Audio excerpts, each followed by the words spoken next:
Muito boa tarde, amigo do esporte. Está começando o Cariri Esporte pela sua CTV, a TV que sempre está preocupada e imbuída em trazer as notícias do futebol amador da região do Cariri. E hoje nós temos como convidado, e eu quero acrescentar meu querido Zé Adalberto, que é um prazer, uma honra, uma satisfação muito grande em tê-lo aqui nos estúdios da CTV, para a gente papear, para a gente conversar em relação ao esporte. Então, muito boa tarde, seja bem-vindo. Boa tarde a você, Rocha, aos telespectadores. O prazer é meu, né, de estar aqui com vocês nesse empreendimento vitorioso do nosso amigo Renato Moraes, que é sei da luta e da garra para levar ao público esportivo do Cariri paraibano as notícias do nosso esporte, em particular o nosso futebol. Uma boa tarde a todos. Pois é, Zé Adalberto, nós, quase todos nós aqui do Cariri, sabe que você agora está em uma nova profissão, você está agora como treinador de futebol profissional. Então conta um pouquinho dessa vida, desse trabalho. Rocha, na verdade eu sempre trilhei por esse caminho, né, do futebol, do handebol, do vôlei, do futsal, sempre com treinamento. Minha formação é educação física, mas eu, como sou adepto do esporte, sempre trilhei por esse caminho. Infelizmente ou felizmente, a gente tem que trabalhar, e eu sou funcionário público agora aposentado, e tive convites, na verdade, muitos convites para treinar equipes, mas não tinha condição por conta do nosso trabalho, do meu trabalho como professor de educação física no estado. E por isso perdi algumas oportunidades. Mas agora, né, com o advento da aposentadoria, eu estou indo por esse caminho, que é uma coisa que eu faço, que tenho o maior prazer, né, e como você falou, no futebol profissional as oportunidades surgem, né, a gente já pude ir na Socrema, antes mesmo de deixar o estado, já trabalhei na Socremo, né, na primeira divisão e na segunda com o Dr. Rui Galdino. E estou, né, FEMAR, Serrano, e aí vai. É um prazer sempre estar no meio do esporte, ajudando na formação dos nossos atletas. Pois é, sabemos que aquela equipe que tiver você como treinador, como orientador, com certeza está muito bem assessorada, porque Zé Adalberto, eu te conheço, nós já trabalhamos juntos em algumas emissoras de rádio, como a Alternativa e a Joceirense FM. Nós já trabalhamos juntos, eu conheço o teu gabarito, eu conheço o teu trabalho, o teu conhecimento do esporte. E qual é a equipe que você estava treinando, né? Ou está treinando? Qual é a equipe que você tem o vínculo contratual este ano?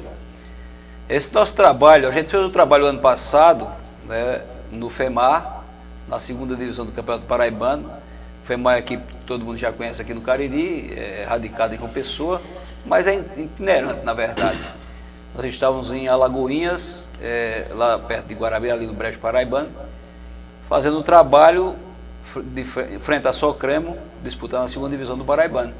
E foi um trabalho proveitoso, né, que capacita o treinador, né, e me deu experiência ainda mais fora de campo, né, nos bastidores, na verdade, porque eu sempre me preocupei com o campo, com as quatro linhas, com a preparação física, com a preparação técnica, tática, e aí vai.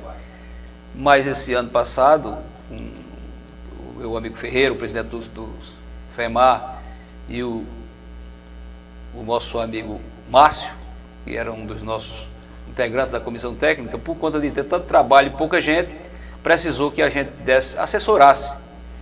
E eu fiquei feliz porque aí eu me capacitei ainda mais fora do campo, em relação à Federação Paraibana, à CBF, enfim. Para se montar uma equipe hoje, eu já me sinto assim com um conhecimento maior extra-campo. Pois é, e muita coisa diferente, né, Zé Adalberto? Pois é, porque a gente, muitas vezes, a gente analisa por de fora, né? O torcedor, o curioso, aquele que gosta de futebol, ele quer sempre saber de algo. E é muito diferente o futebol profissional do amador, do semi-amador, da pelada, né? Então existem regras regulamentos que são cumpridos, que ninguém conhece nem quem é que cobra, né?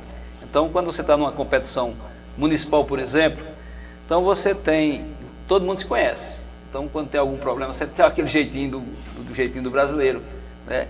E no futebol profissional, a gente não conhece quem é que está lidando na CBF, no BID, aquelas questões todas, né, da federação. Conhece, mas não conhece como a gente conhece aqui no município, de cada município que a gente participa. Então fica tudo muito mais complicado, tudo muito mais sério, e você tem que se capacitar para você poder produzir na equipe que você está representando. Zé Adalberto, e essa parada, essa Covid-19, esse coronavírus, que veio parar tudo, principalmente o esporte, como é que você lidou, como é que você está lidando com essa situação?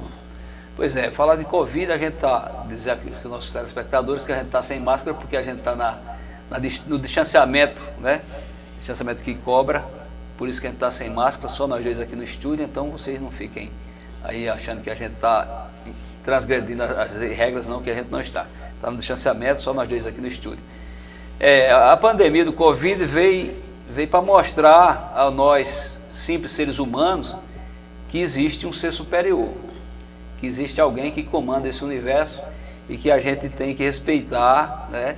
Tem que respeitar o povo, né? O semelhante, tem que respeitar as leis, tem que respeitar a natureza, porque do contrário vem um vírus desse invisível, né? Minúsculo, que a gente nem consegue ver e coloca cada um da gente no devido lugar.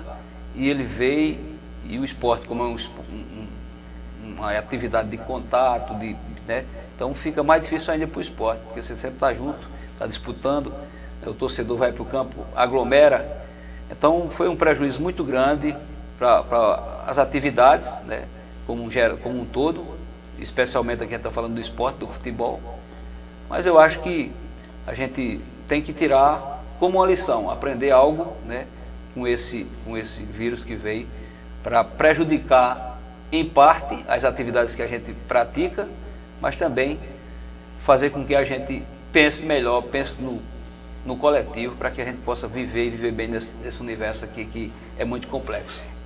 E o futebol profissional ou semiprofissional, você tem uma ideia de quanto ele vai voltar? Não existe uma data prevista, né? O profissionalismo já voltou, né? Mesmo sem torcida no campo. E o time amador, aquele time que disputa a segunda divisão? O esporte profissional existe, as equipes são praticamente empresas, né? Então existe a preocupação do CPF, né, na verdade, né? Que é aquela preocupação que é quem mais se prejudica é o ser humano. Mas tem as empresas, que é o CNPJ, que não quer falhar, quebrar, ruir, né? Então existe essa preocupação, por isso que o futebol profissional voltou. E a segunda divisão não voltou aqui na Paraíba, porque agora só no próximo ano, eu acho. Porque o período seria esse que está passando, né? Então também é profissional, segunda divisão, mas como o período está passando, está terminando a primeira divisão ainda, né? Inclusive a gente tem agora as semifinais, jogos 13, Campinense, Botafogo 13 e Souza, né? Campinense e Souza, Botafogo e 13, que são jogos. Isso. Então está terminando a primeira divisão, então está prejudicada a segunda. Eu acho que só no próximo ano agora, eu acho que deve ser assim, eu acho que não tem que ter assim, pressa para voltar, porque só vai prejudicar. O futebol profissional volta sem torcedor, que também eu não acho que tem graça, né? O artista, o atleta é um artista, então ele quer mostrar a sua arte para o público, para os torcedores. E quando não tem esse torcedor para aplaudir, para vaiar, para xingar, tudo isso faz parte. Eu acho que prejudica muito o espetáculo. Voltou, mas voltou sem sal. Verdade. E por sinal, até aqui nas entrevistas, eu já perguntei aos meus entrevistados, como é que fica a cabeça do jogador ali na hora que ele está participando do jogo, sem ver a torcida, sem ver aquele barulho, aquela xingação, como você falou, o aplauso, na hora de um drible. Ele ouve a torcida aplaudir. Como é que fica? É como você falou, é um negócio quase que sem sal, insosso, né? Como é que o jogador fica nesse momento? Eu, como também atuei, né, atuei na pelada, no amador, no profissional, né? Joguei na equipe do Nacional do Cabedelo 2 temporadas, não completa porque estudava na universidade e sempre meu saudoso pai, sempre primava pelo estudo, porque a gente que nasce de família humilde tem que ir para o estudo, que é a salvação. Então joguei 2 temporadas lá no Nacional e sempre a gente, a equipe pequena, do tamanho do Nacional, que hoje nem existe mais, né? Não tinha tanto torcedor e eu me sentia assim no mato sem cachorro, sabe? Porque na pelada você tem um monte de torcedor ali gritando no seu ouvido, quase perto de você, quase lhe marcando, né?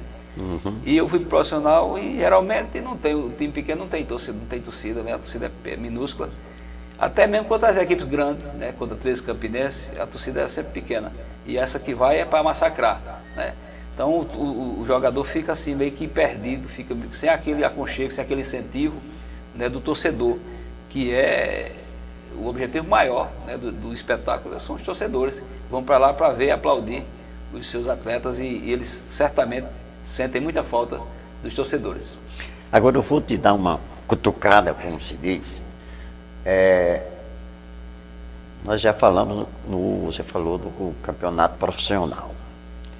E aí, com o seu conhecimento, se você vem acompanhando, quem está mais propício a ser campeão paraibano desse ano?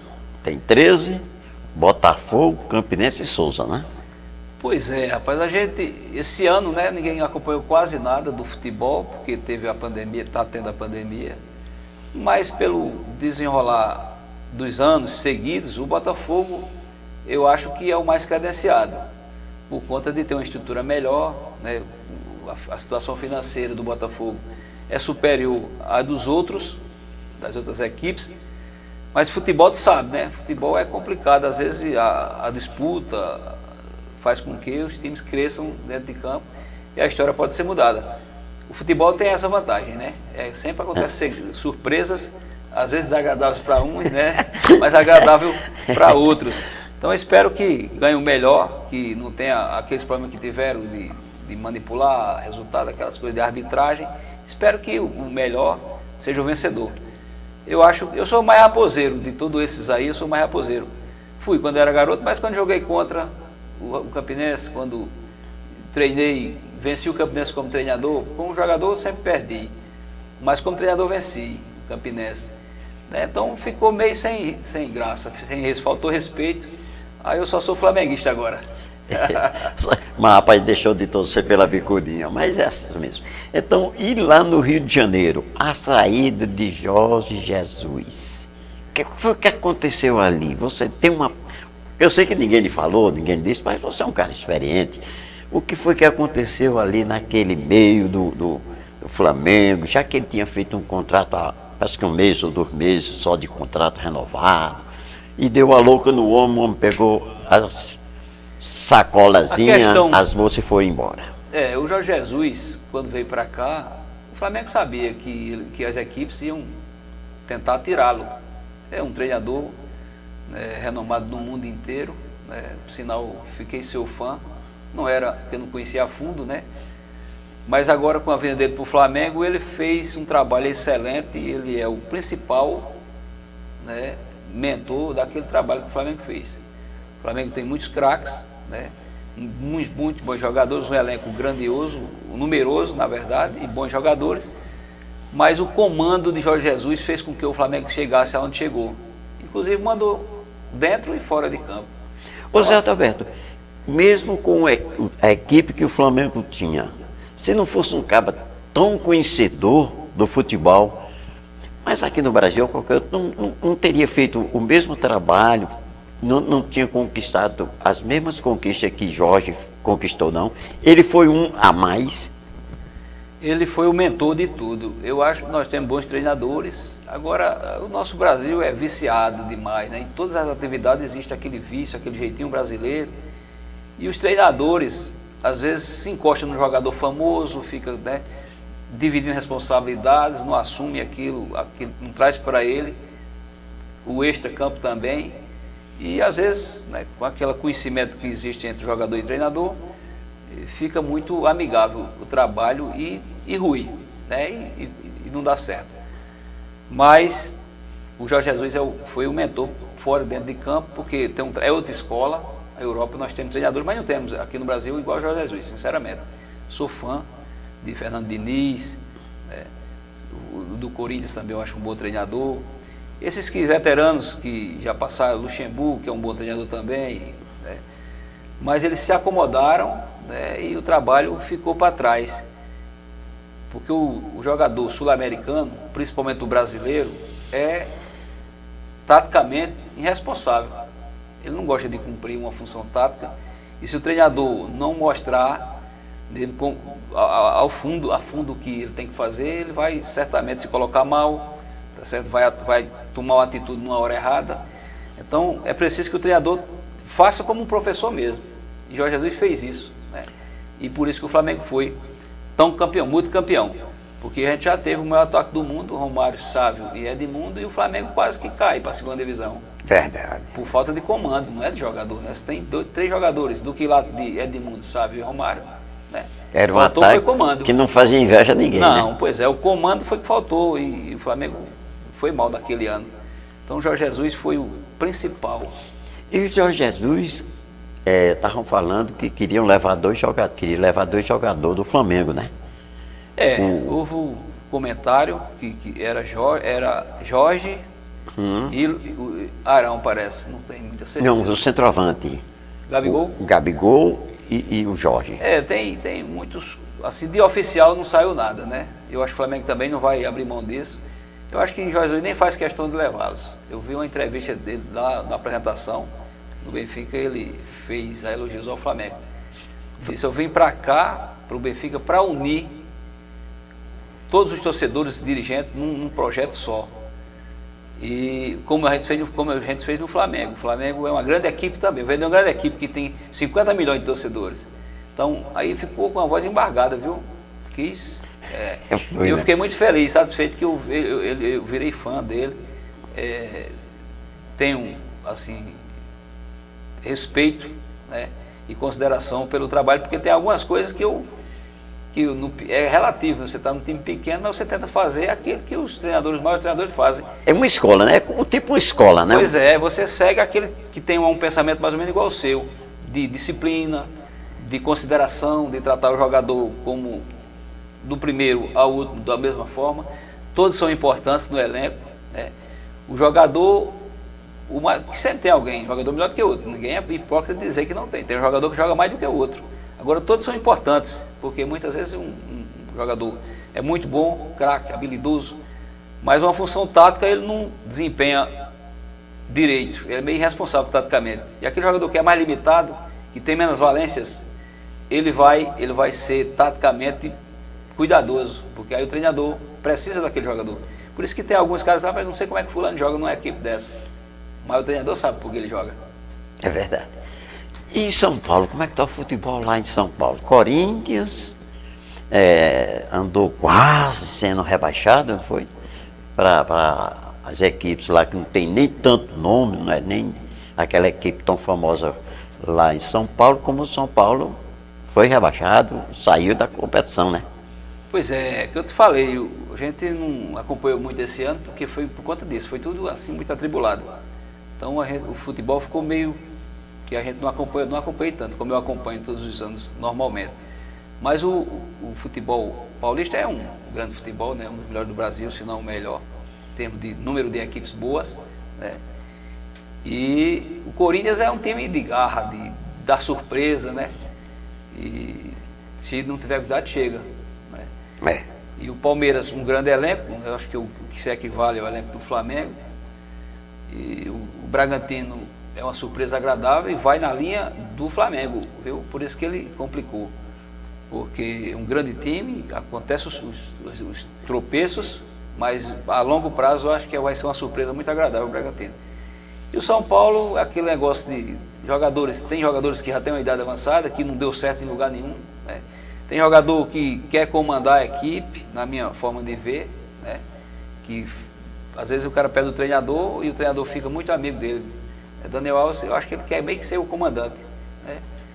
E Fernando Diniz tem que tomar uma providência, senão ele vai cair, porque ele é competentíssimo. O Fernando Diniz tem uma forma de jogar de pensar o jogo muito diferente da maioria dos treinadores brasileiros, mas precisa que tenha rodagem para comandar essas feras. E voltando para o Flamengo, o treinador que chegou. Rapaz, a escola, né? Escola de Guardiola. Guardiola, então, assessor de Guardiola, né? Por muitos anos. Muitos anos auxiliar de Guardiola, da escola espanhola, né? Eu acho que vai dar certo. Ele tem uma missão árdua, uma missão muito difícil. Substituir o Jorge Jesus não é fácil para ninguém. Mas eu acho que o Flamengo foi na linha certa, foi buscar onde realmente tem. Porque nesse momento eu acho que teria que ser um estrangeiro também. Porque é outra forma de trabalhar, muito diferente de trabalhar a forma, sabe? Aquela coisa mais rígida, mais... O profissional de futebol, que joga no Flamengo, no Palmeiras, no São Paulo, é um trabalhador muito bem remunerado. Muito bem remunerado. Então é preciso que os caras trabalhem. Não é esse negócio de chinelinho, não. E o espanhol, o estrangeiro, do modo geral, né? Ele cobra e o cara tem que trabalhar. Não tem esse negócio de molezinha, de chinelinho, não. Vamos voltar agora para o Cariri? Fica à vontade. Andamos lá, Rio, São Paulo. E aí o Cariri, o futebol daqui, o esporte em geral, como é que você acha, que situação acontece? Será que volta esse ano? Falar do estádio aqui já sentando também, como é que está? E os campeonatos, tudo parado, eu acho que não vai voltar por conta que o futebol profissional só voltou porque tem todo aquele protocolo, e aquele protocolo é cumprido, não tem como acontecer isso num time amador, nem um time de pelada, né, como aqui do município. Copa Cariri parou, uma Copa Sumaense que estava às portas de ser iniciada também não aconteceu. E aí, seu ponto de vista aqui no futebol. E quero fazer outra pergunta, tem jogador aqui na região que dá para se aproveitar num time profissional ou da segunda divisão, no seu ponto de vista? Eu sou um eterno sonhador, sabe? Sonhador com o pé no chão, é claro. Eu sempre achei que o Cariri, o futebol é jogado aqui em qualquer lugar do mesmo jeito. Na minha visão, o futebol não tem surpresa. Você tem bons jogadores, você tem vamos dizer, um dinheiro razoável para trabalhar, uma estrutura física boa, então você tem melhores condições.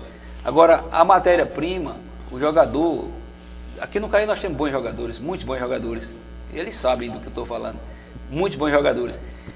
Infelizmente a gente não tem a condição, né, de trabalhar, porque é tudo muito difícil, a região pobre, né, a parte financeira atrapalha muito, mas matéria humana a gente tem muito boa, matéria humana muito bom. Se pensasse coletivo, as cidades do Cariri, por exemplo, pensasse no coletivo, pensasse fazer uma equipe do Cariri com a inclusão de todos os municípios do Cariri, imagina aí, as prefeituras do Cariri, tudo investindo numa equipe do Cariri, uma equipe séria, com pessoas que pensem no futebol, que pensem no atleta, que pensem na região, que pensem no engrandecimento da região na parte do futebol.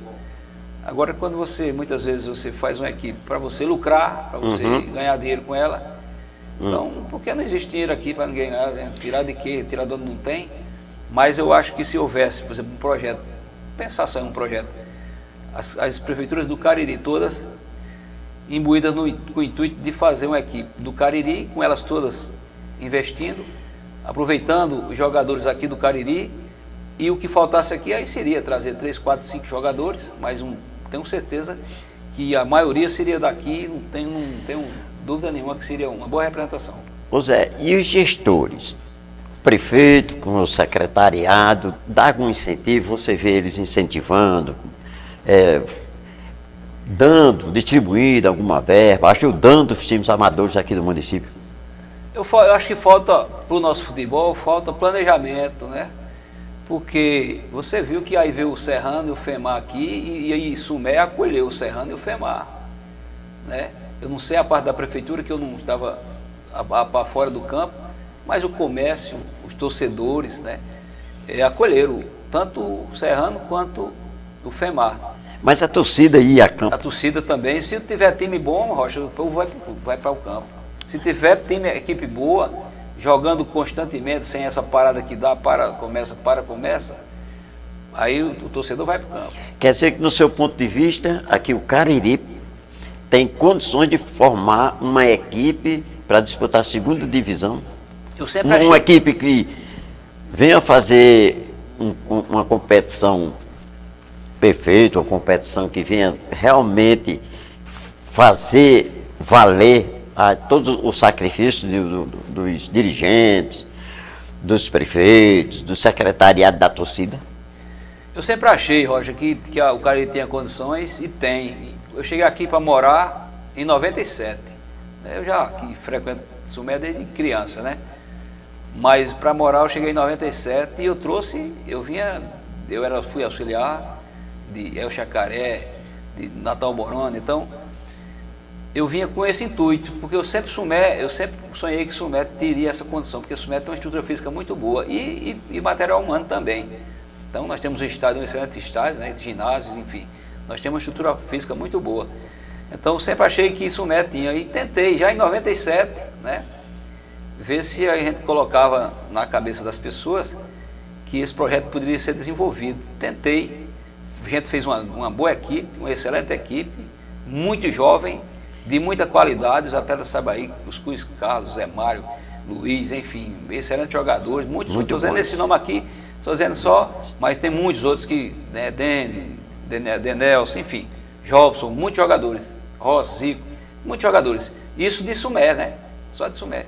Serra Branca tem todo canto aí, tem bons jogadores e eu tentei. Mas infelizmente não consegui, né? Não consegui levar o processo. Se a gente tivesse já 97, 98, 2000 entrado numa segunda divisão, a gente teria certamente subido para a primeira divisão. Poderia ter caído também, né? Que é esse vai e vem. Mas eu tenho certeza que se a gente tivesse o projeto tivesse andado, aquele da equipe Sumense 97, 98, que foi uma excelente equipe, jovem, né? Os caras de 20 anos, 21 anos, tinha 10 anos, 15 anos de futebol, né? Isso sem falar nos jogadores da região, estou falando de Sumé. Então tenho certeza que o Cariri tem condição tranquila. Espero, se por acaso os gestores de todas as cidades tivessem esse entendimento, houvesse se convergisse, né, as ideias para pensar no futebol do Cariri, sem pensar na cidade, certamente daria certo. As prefeituras, não se faz futebol, principalmente cidade pequena, sem prefeitura. A prefeitura é o coração da cidade, né, e certamente se todos eles, esse é um projeto que não é tão difícil assim, né? É difícil de você reunir as pessoas. Se os gestores colocarem o povo em primeiro lugar, ao invés do voto, certamente muita coisa andará muito melhor. José, e hoje, qual equipe ou qual município você citaria aqui para dizer, essa aqui é a equipe que eu queria comandar? Essa é a melhor equipe do Cariri. Você tem esse conhecimento? Porque assim, as equipes são formadas com jogadores geralmente de outras cidades, né? Então tem jogador aqui jogando na região aqui que está de junto do Siridó, de Santa Luzia, né? Então as equipes que são formadas são geralmente para jogar um campeonato e depois elas se dissolvem, né? Então fica assim difícil a gente, mas Sumé tem condição de fazer uma grande equipe, eu tenho certeza disso. Assim, eu queria muito ver Sumé com uma grande equipe, porque nós temos muito bons jogadores. Eu acho que ainda falta planejamento, né? Falta um trabalho direcionado com um objetivo tal, né? Porque muita gente pratica esporte Sumé, viu? Sumé, muita gente pratica. Tem vários ginásios, tem estádio, tem minicampos, né? Tem as escolas. A gente disputou aí os campeonatos escolares, aí a gente ganhou tudo, handebol, vôlei, futebol. A gente ganhou muita coisa. Então esse material humano vai. Como aqui tem muita quadra, muita prática do futsal, então a qualidade do jogador melhora muito. Aí você pegar essa qualidade, colocar em campo, taticamente, preparação física boa, uma estrutura mais ou menos boa para extra-campo, certamente dará uma grande equipe. Zé, o tempo já está se esgotando e eu quero dizer a você que eu fiquei muito satisfeito, te agradeço imensamente você ter aceito o nosso convite e fica aqui os microfones da CTV para as suas considerações finais. Não, agradecer a você pelo convite, a Renato Moraes pelo excelente trabalho que ele está tentando desenvolver aqui na nossa região. É um garoto que deve ter apoio porque realmente é lutador, inteligente, desbravador, né? Eu tenho muito respeito por Renato e admiração pelo trabalho dele. Verdade. Você, muita amizade, agradeço a você pela oportunidade e a vocês aí, atletas e torcedores, confiem no futebol do Cariri, que nós temos grandes atletas. E se tiver equipe boa nas cidades, o torcedor vai para o campo. Uma boa tarde a todos. Pois é, então, gente, eu quero agradecer a todos vocês que estiverem nos acompanhando e fica aqui o convite para terça-feira. Nós voltamos aqui para mais um programa Cariri Esporte na CTV. Um beijão para todos, uma boa tarde e até terça-feira.